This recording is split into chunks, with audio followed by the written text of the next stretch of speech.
are, I'm going to be on this side. Blank.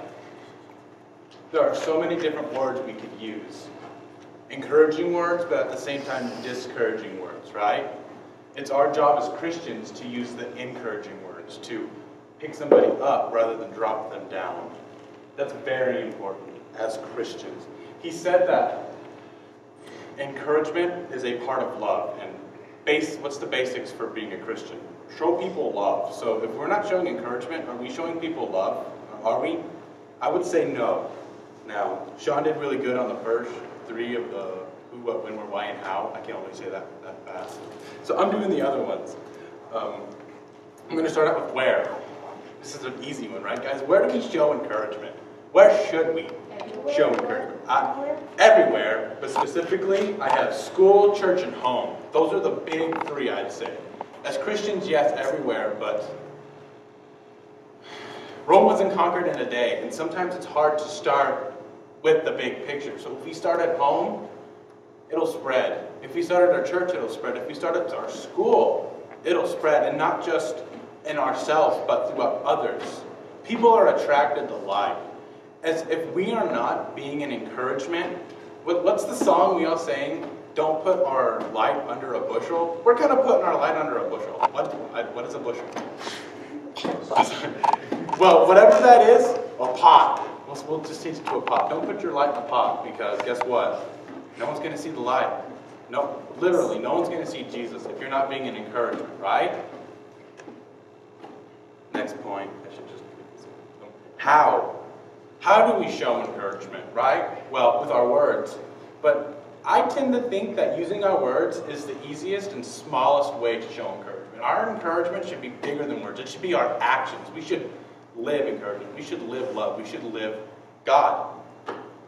A pat on the back. Words and actions.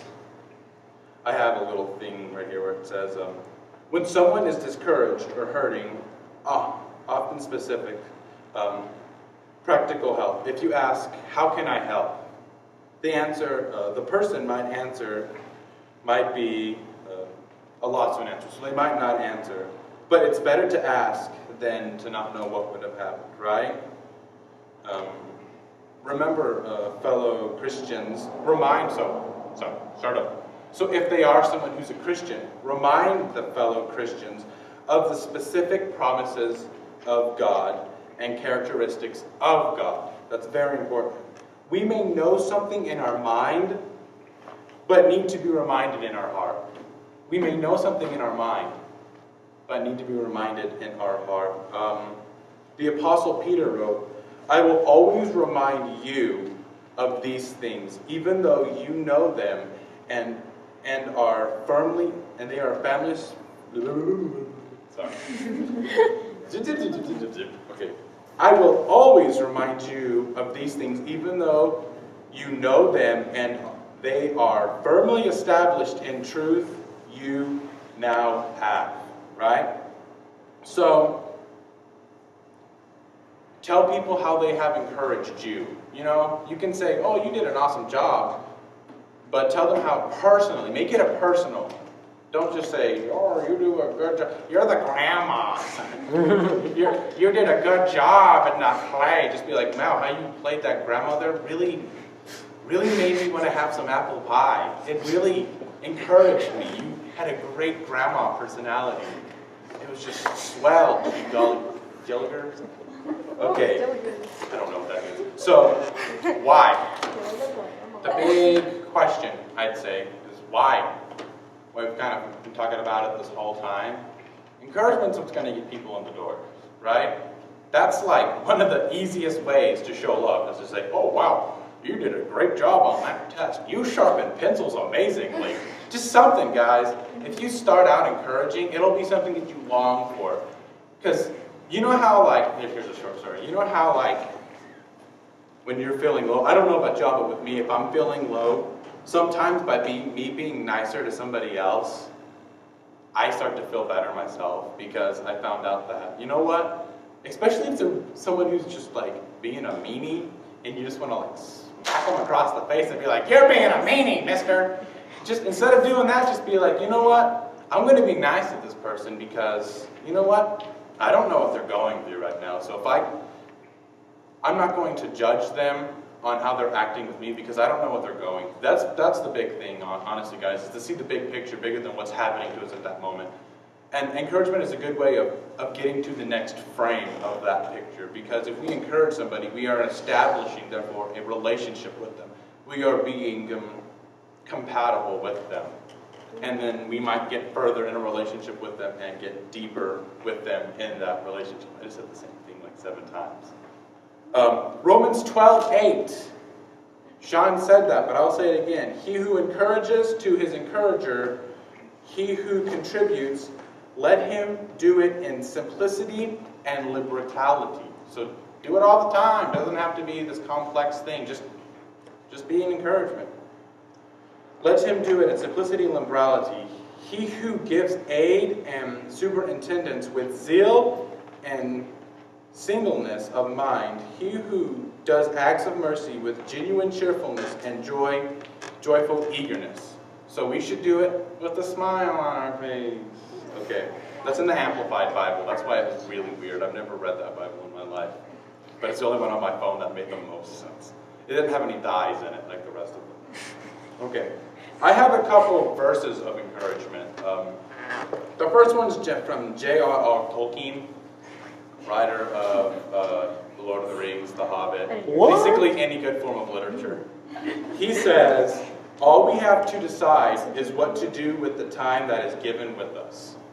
I don't know if that hit me pretty hard. I mean, if you think about it, we have a certain, this is how much time I'm going to give you. We can say bad things with it, or we can encourage and use it properly, use it respectfully, guys. I have another one from Ralph Waldo Emerson. Our chief want is someone who will inspire us to be what we know we could be. We have one more from my man Tyler Perry. You can get 1,000 no's from people and only one yes from God. The lack of encouragement in our society is almost epidemic. To illustrate this point, ask yourself the question, when did you last encourage somebody? I firmly believe that an individual is never more helpful than when full of compassion for those who are down, needy, discouraged, and forgotten. How terribly essential it is to commit to encouragement. So, wrapping things up. You know how we played that game? And this is a whole other sermon. But you know how we played that game today, right? And our final word was encouragement? Well, my goal is to, at some point, have someone just write this down. And that's all they need to know for encouragement. That's from my heart. If you can write the movement, those are the people with encouragement. Those are the people with love. How much of a difference will we make? How much of a difference will we make with God, guys? We talk about revival, but we can't even say a compliment. How can we get to revival if we can't say, wow, you look really good in that blouse? Even though they have the exact same blouse you have. Being real tough, guys. How hard is that? Who cares if we look stupid? After I heard this verse, my life changed. Quit expecting to fit in. If you're a Christian, you're not going to fit in. Because guess what? You're in the world. They're not going to accept you. They're going to try and push you away, martyr you, and make you feel small so you do not want to act big. Our job as Christians is to know that we are a lot bigger than that, and that those people who are doing that, they don't know what we got. We're packing heat, guys. We are. We're packing like Jesus bazookas. And all we got to do is pull the trigger. All we got to say is one nice word, and an explosion will happen.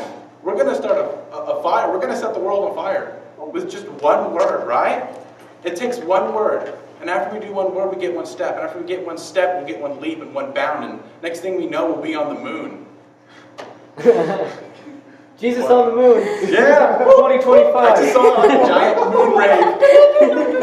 I don't know why. But you get what I'm saying, guys? I encourage you guys to do the 5 pennies. Literally. You know, I just did this thing called Ranger Basics because I'm a Royal Rangers commander and I'm awesome. And I get to deal with small children on Wednesdays, right? And part of Ranger Basics, man, I'm going to get this out of the way because it's in my talking space.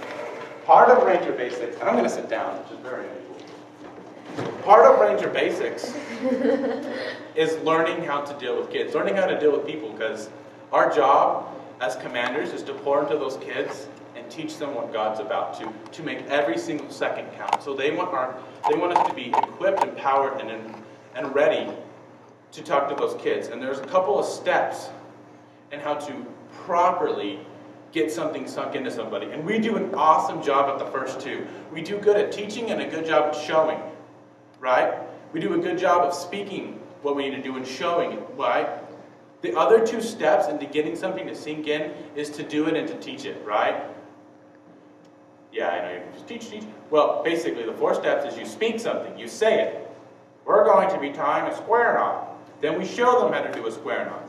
Then we give them a square knot and we tell them tie it. And then we say, now show him how to tie that square knot. We need to show other people how to encourage. That's how, believe me guys, there's no better way to know that you know something until someone's poking holes at you. Poking you with the stick. Well, how come you do this? How come you do that? Then you know what you know. So I encourage all of us to go past the first 2 of the speaking and the showing, of someone else showing, and for us on the other side of that, because the first 2 are Pastor Joe's job, to speak and to show. Our job is to do and to teach. And you know what? I know we're not doing it, I know we're not teaching, because I can look at all y'all and not be nervous at all, and I have very anxiety when it comes to people, right? We should have a lot more people. I don't want this to turn into a we should. But we should. We should. God's not hard. People want God. God created people because He wanted them to worship Him. We have a longing to worship Him. We are all craving God. Right? Right?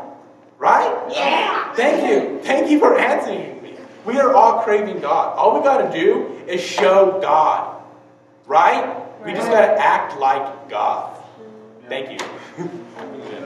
Amen.